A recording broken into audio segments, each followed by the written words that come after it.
wrists, or fingers are in motion at the same time, fatigue will build in the areas between the groups. This builds over time throughout your run as you use blended motion and feels akin to muscle soreness. Range of motion tension, on the other hand, is a byproduct of a muscle group reaching the end of its range of motion. You can feel this when stretching your wrist inward, and it causes large strain on the tendons throughout the run. Finally, we have force-built tension. This is what most people mean when they say to use more or less tension. You can think of this as a visualization of the forces being distributed across the mouse. Inward force tension, or grip tension, aims to control the mouse by manipulating the areas we put inward force on, allowing for more stability. Outward force tension aims to speed up motions by exerting the same forces outwards. If you think of all your fingers pushing inwards to control your mouse, that is inward force tension. Whereas if you only push with one side of your fingers, that is outward force tension. So, if tension builds from all these things, how do we stop it from happening in our runs? Well, there are a few solutions depending on the type of tension that is being exerted. Using blended motions is a requirement for aiming properly due to our ranges of motion, meaning the only way to effectively relieve compound motion tension is stretching and breaks. This is why most players limit their sessions to 1 to 2 hours, and after a certain amount of time playing, you are simply too fatigued to continue. Exercise, stretching routines, and taking multiple days off are all necessary in order to maintain your wrist health. It can help to keep your sessions from being cut short. Range of motion is the reason we must use blending, since playing at the edges of your range of motion is more frame than doing compound movements. We use blending to mitigate this is done by using an underlying movement from a different muscle group to extend or boost our wrist and fingers' ranges of motions. When performed correctly, wider motions appear continuous rather than segmented. An example of this is having to use wider arm motions even at higher sensitivities on 360 scenarios. The solution to management of force tension is to output the minimum amount of force to maintain pacing or control. This is the foundation of what people call tension budgeting. This is hard to understand, but can be learned through practice and focusing on whether more or less force in a given direction feels necessary. It can help to note that inward tension, or grip tension, is the movements that are canceling each other out. Finding the balance between these forces to determine speed and stability is what most people are referring to when they talk about tension management or budgeting. To summarize, we have compound motion tension, range of motion tension, and force tension. These can be managed through the 3 B's of breaks, blending, and budgeting. It is important to note that even if you manage your tension properly, you will still need to take longer breaks to maintain your wrist health. Thanks for watching.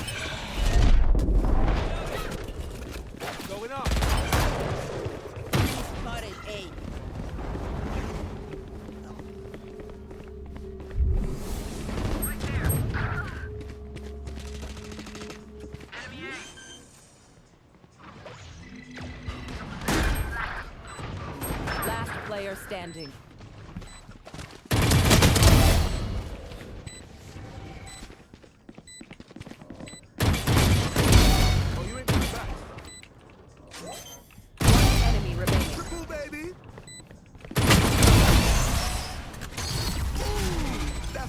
Highlight reel for sure. Don't look so smug, Phoenix.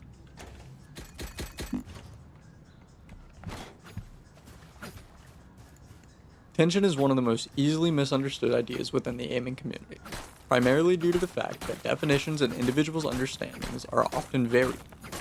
Even when offered advice by players that intuitively understand the concept, new players can be led to confusion over what tension is, why it appears, how we manage it, and why it can be good or bad to have more or less.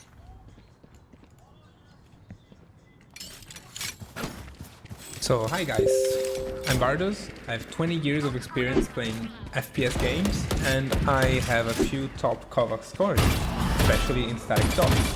You might have seen the leaderboard of 1 world 6 targets more and 1 world 6 targets DE. So I'm making this video because I promised many times now that I would have made a video explaining how I got this good at static dots. So first of all I want to start with why are static dots even useful? Why would you waste time trying to improve at static dots?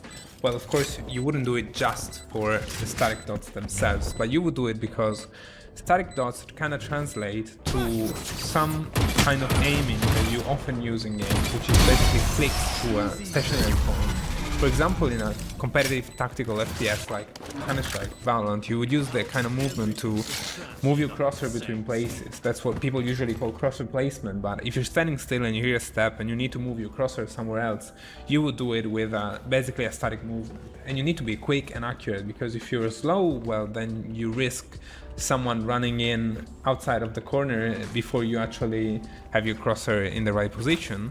And if you're not accurate, then you risk flicking to the corner when you hear them, and then maybe you will be slightly off and they come out and your cursor is not in the right place and you will have to flick again, which of course lowers your chances of winning the fight.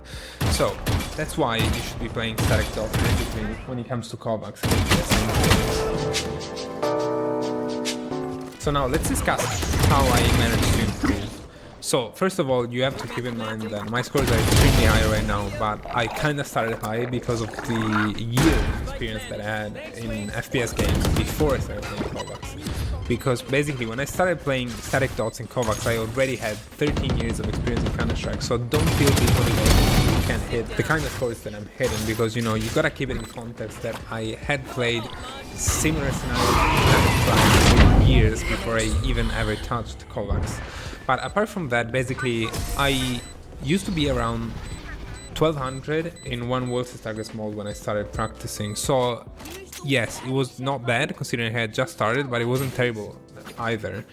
And I was kind of stuck. Like, don't think that my improvement was linear, because it wasn't. I will put a little graph of my scores on screen to show.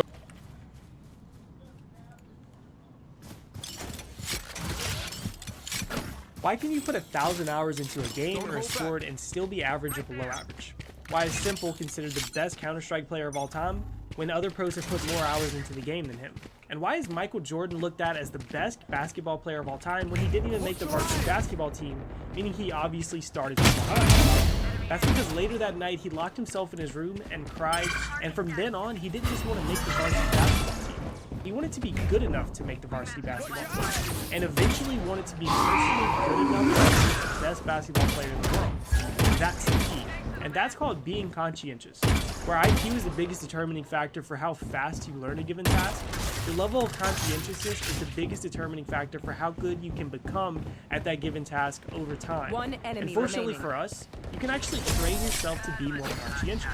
Now, fully understanding conscientiousness would take a rabbit hole of the video, which I would be interested in making if you guys wanted me to. But for this video, I'm going to be going over the must-know parts about conscientiousness and the best ways to actually improve and break through plateaus by starting off debunking and fixing some widely spread myths about improving and training, identifying and isolating weaknesses, progressive overload, and then giving tangible examples and theory behind breaking through physical plateaus, and then doing the same for mental plateaus, which are arguably more difficult and way more important in my opinion.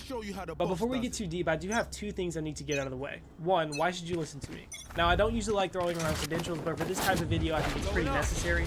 So I have a minor in sports coaching from Auburn University. I'm also a licensed personal trainer, and I'm a certified strength and conditioning coach, meaning that I've studied human development, skill movement, for quite some time now, and I'm taking what I know and applying it to the One enemy remaining. And two, if you're not in the habit of liking and commenting, not just for my videos, but for any video that you enjoy, please do, because it's easily the best way to help us out with the YouTube algorithms and get us exposure. And if you have any questions, comments, want advice, or just want to disagree with me in the comments, leave those in the comments below. And I also stream on Twitch almost every day, and I love talking about that stuff live there, and the link will be in the description. Alright, so the first myth I want to talk about is that practice should be as close to the end-game scenario as possible, which is a very big part of developing the ability to actually perform in the game. It's not the best way to progress at the most basic level. So a skill movement is a combination of multiple smaller movements, which can then be broken down even further, but that branch structure is skill movements. And multiple skill movements make up the moves that you actually perform in the game. So the problem is whenever you're combining all of those aspects together in practice, you begin to rely on the aspects that are better developed. Now, a lot of this is going to be cleared up when I talk about isolating and identifying weaknesses, but the best way I can explain it is this. If you only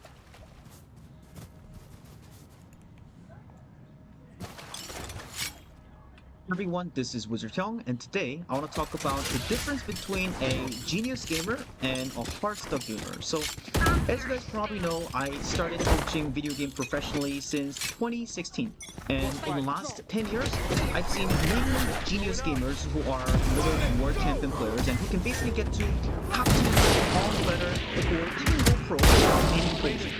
And I've also seen a lot of hard stuff gamers who are literally rank 1 at the bottom, and those people who, despite spending so much mental energy and effort into getting better, watching, a lot of educational content, still stay hard stuff. And I've even seen a student who spent $30,000 on video game coaching and yet still being hard stuff. So today I want to talk about what are the differentiator between a genius gamer and hard stuff gamer, and basically what makes a genius gamer and what makes people stay hard stuck.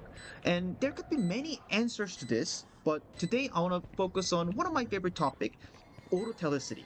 And in order for me to explain what autotelicity is, let me start with my own story of me learning how to hypnotize people when I was 14, which is a little weird story, but we're gonna get into the gaming example very soon. It's gonna click very soon. Okay, so bear with me a little bit. So when I was 14, I was very much interested in learning hypnosis for whatever reason. I think I saw a random video and I just got fascinated. And back then, there was a lot of resources available on the internet. I believe there was around the time that YouTube just started growing, and basically there was not a lot of resources. So what I did was I went to the city library, and back then I used to live in city of Bucheon, which is a city in South Korea that's right next to Seoul. And in the city library, there was about 30 to 40 books, I believe, that are on hypnosis and NLP, the neural language programming. So right after school, every day, I would take the bus to the city library, and I would borrow because there was the limit that I could borrow per day. On the bus, I would start binge reading those books for 8 hours, 10 hours a day, and I couldn't finish those books because those were very thick and heavy. I would skim through some of the parts, and if there's any parts that are particularly interesting, so for example, in the beginning, like how hypnosis work, and later, like 3 different types of introduction for hypnosis, so I would be binge reading some of the topics, and then the next day when I went to my school, in the classroom, I would just ask my friends and classmates, hey, are you interested in being hypnotized? And they're like, oh, cool, like, and then I started trying things that are on the book, and a few weeks later, surprisingly, it started working. So some of my friends basically forgot their name, and then when I asked their name, like, oh, what's your name? And then they're like, oh, I'm Elizabeth the Fourth.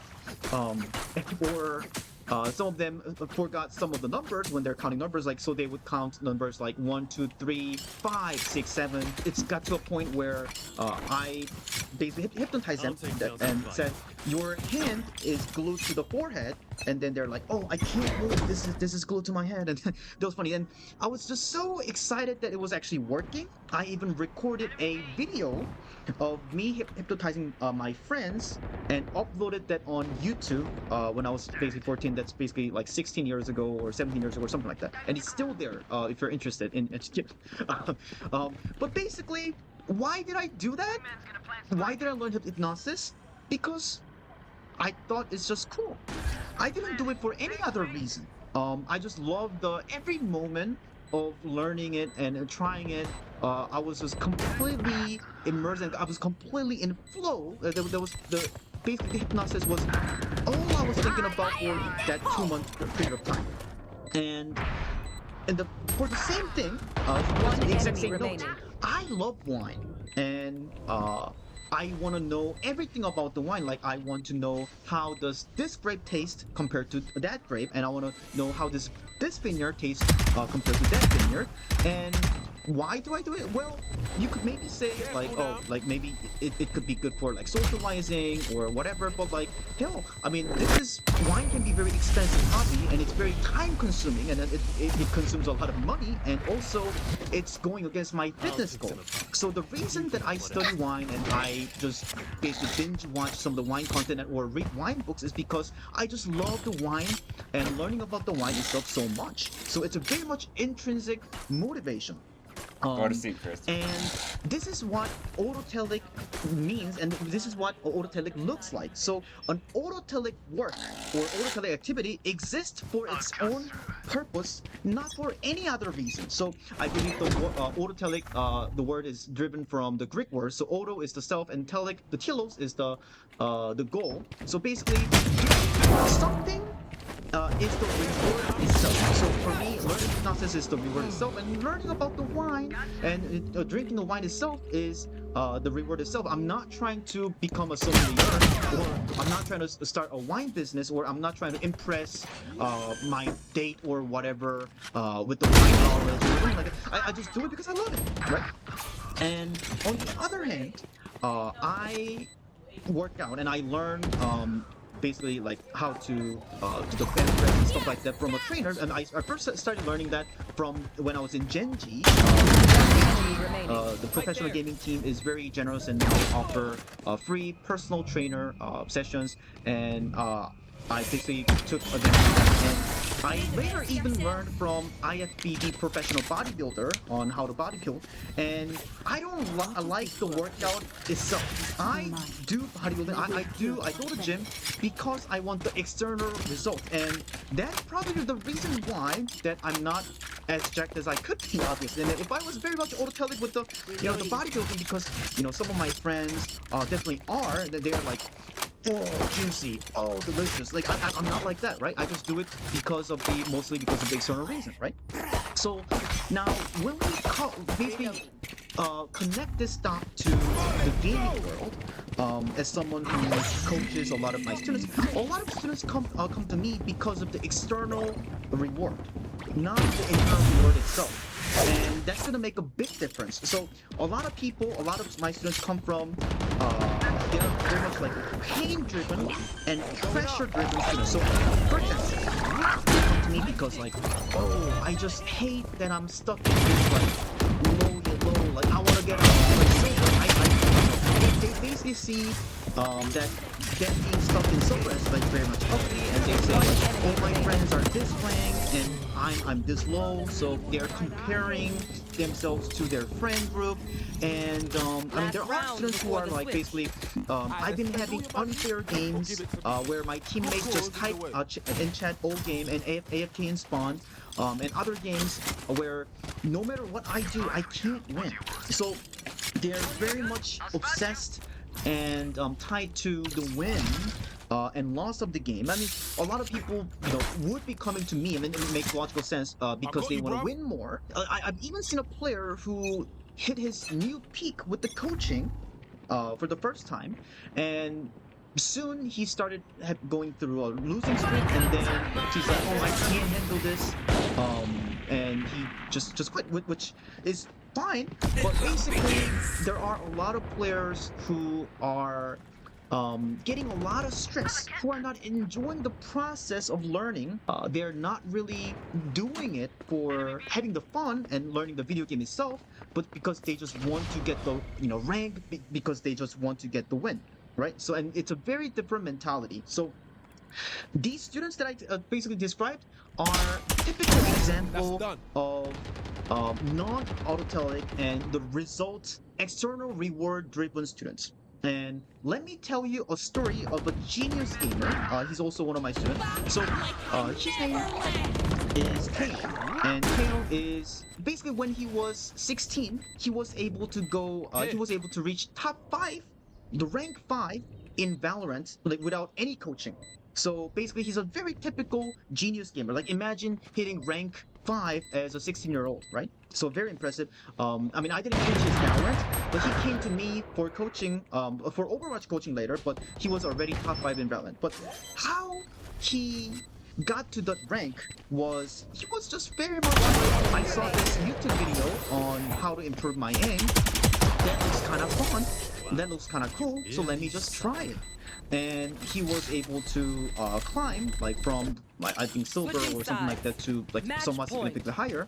And when he was around top 300, which is already high and low, he realized that, oh, when I watch this professional player who's playing very aggressive, he just realized he was playing very passive. He was playing so passive compared to that role model, the professional gamer.